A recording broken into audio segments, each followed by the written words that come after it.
Hi, I'm Dane Stangler, Director of Strategic Initiatives at the Bipartisan Policy Center. We've been looking at some of the new data from the government on entrepreneurship and trying to determine what they mean for the economic recovery and for policymakers as they seek to support and extend that recovery. Today, we're going to look at three sets of data from the Census Bureau to try to figure out what's going on with business creation in the United States, what does it mean for the recovery, and what does it mean for policymakers. The first set of data is the Census Bureau's BFS, or Business Formation Statistics. This tracks the number of new business applications filed every month in the United States, going all the way back to 2004. The first question to ask here is, what is a business application? This is a form filed with the IRS that a prospective business owner or entrepreneur has to do when they're seeking an EIN, an employer identification number. If we zoom in on the last 12 to 18 months, we can see that in the early part of 2020, about a year ago, new business applications plummeted. That's not surprising. In the midst of lockdowns and shutdowns and fear, very few people were apt to start a restaurant or a new retail store. We can also see, however, that in the second half of 2020, continuing into the first part of 2021, new business applications surged. They reached record shattering levels, far above any month, any quarter, any year seen in this data set since 2004. That's a very encouraging sign. Now, not every business application is the same in the eyes of the Census Bureau. Some of them are deemed likely employers, while others are deemed likely non-employers. Likely employers are also known as high propensity business applications. These are applications that have a high propensity from transitioning from a form that's filed to a business that hires and pays workers. And we can see in the bottom part of this chart that high propensity business applications also surged in the second half of 2020 and into the early part of this year. It's highly encouraging from a recovery perspective and from a policymaker perspective.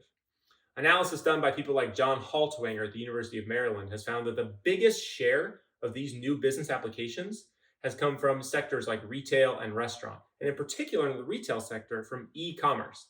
That's also not surprising. If you're going to start a new retail business in the second half of 2020 with many Americans still stuck at home or living online lives, e-commerce was the best bet. The next data set we're going to look at comes from the Census Bureau's CPS, or Current Population Survey, and this one comes to us through the Kauffman Foundation and its Kauffman Indicators of Entrepreneurship report.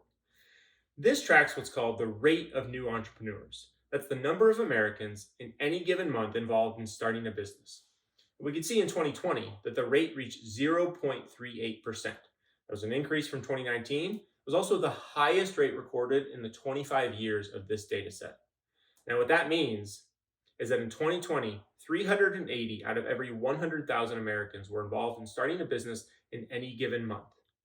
And as you can see again, record shattering levels, just like we saw in the BFS data. Most impressively and most encouragingly, the rate of new entrepreneurs was high and at record levels across all demographic subgroups. Women, men, immigrants, native-born Americans, the young, the old, education levels.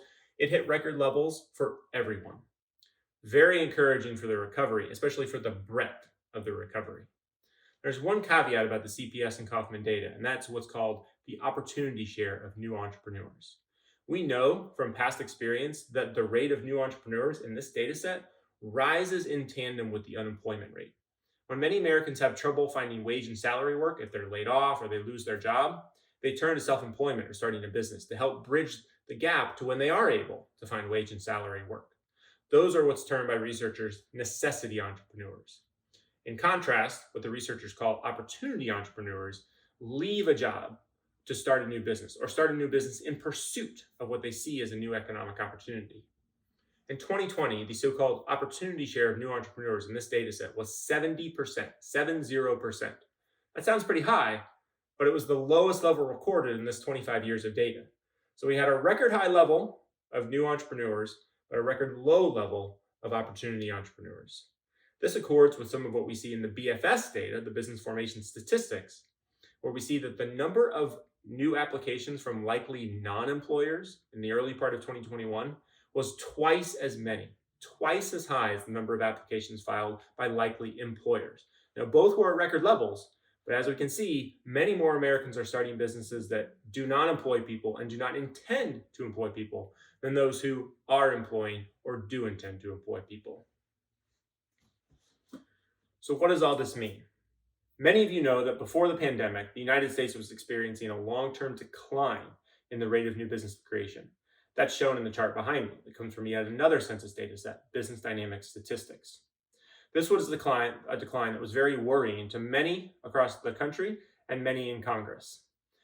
Some people think that the surge we've seen in business applications in 2020 and the early part of 2021 represents a permanent reversal of this trend, that now we are on a new, higher plane of business creation.